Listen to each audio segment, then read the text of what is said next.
Hindi dictation short hand classes में आपका स्वागत है। हम दैनिक जागरण संपादकीय के 2 मैटर को जोड़कर लगभग 800 वर्ड का मैटर है जिसको हम लोग लिखेंगे। डिक्टेशन 5 सेकंड में स्टार्ट होगी।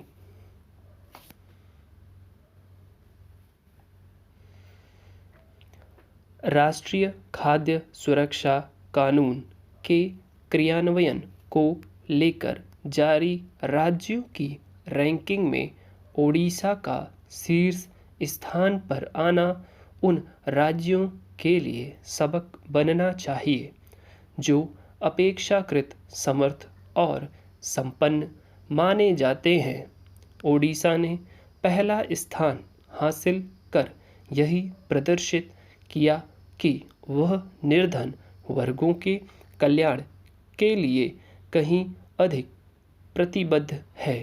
इस रैंकिंग में दूसरा स्थान अर्जित कर उत्तर प्रदेश ने फिर से यह सिद्ध किया कि सबसे अधिक आबादी वाला राज्य होने के बाद भी वह जन कल्याणकारी योजनाओं को सही तरह से लागू करने में कहीं अधिक सक्षम है।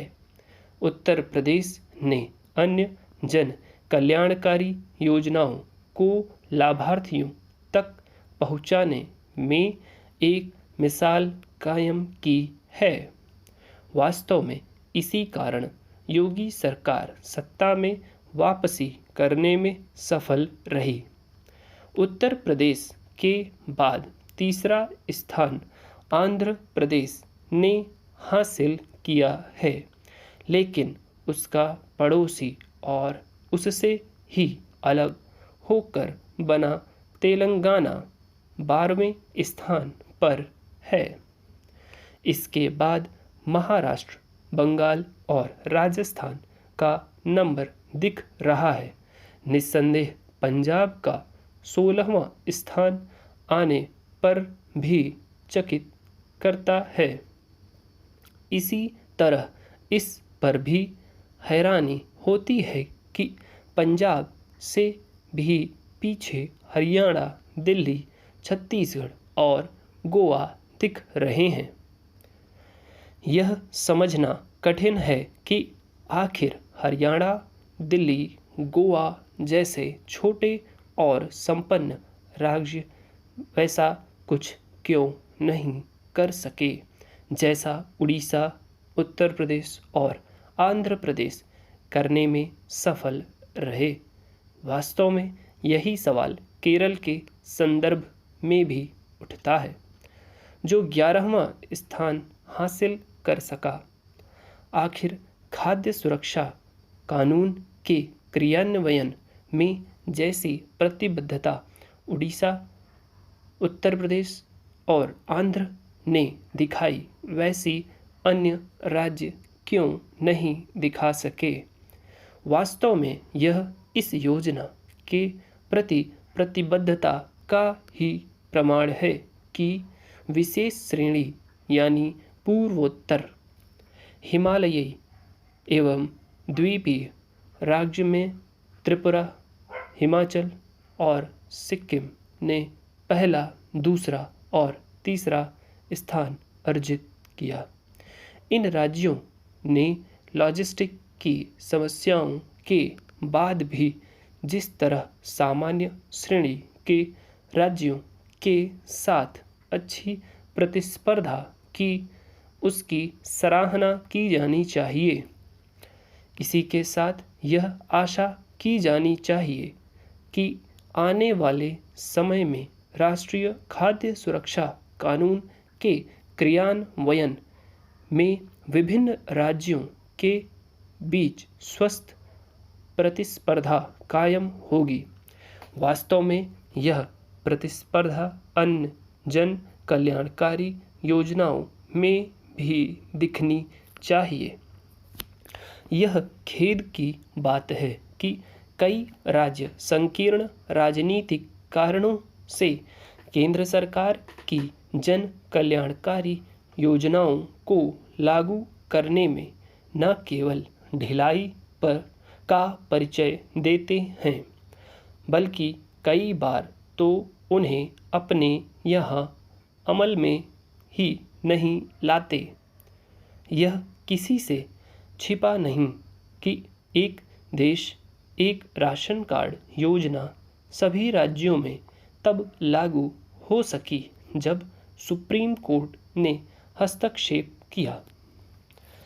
हिमाचल प्रदेश के कुल्लू जिले में हुई बस दुर्घटना ने एक बार फिर यह सिद्ध कर किया है कि कुछ आलस्य से भरे और कुछ अति आत्मविश्वासी आपराधिक कृत्य मिलकर एक बड़ी दुर्घटना के लिए रास्ता बनाते हैं। बस में सवार 15 सवारों में से 13 की मृत्यु हो गई और चालक परिचालक घायल हैं। सरकारी स्तर पर प्रमाद की स्थिति यह है कि क्षेत्रीय परिवहन अधिकारी को यह भान ही नहीं है कि उक्त बस वहां तक भी जा रही थी जहां तक जाने की उसके पास स्वीकृति नहीं थी। सोमवार को भी बस उस स्थान से सवारियां लेकर आ रही थी जिस स्थान पर दुर्घटना हुई है। वहां पर भूस्खलन हुआ था और सड़क पर मलबा था।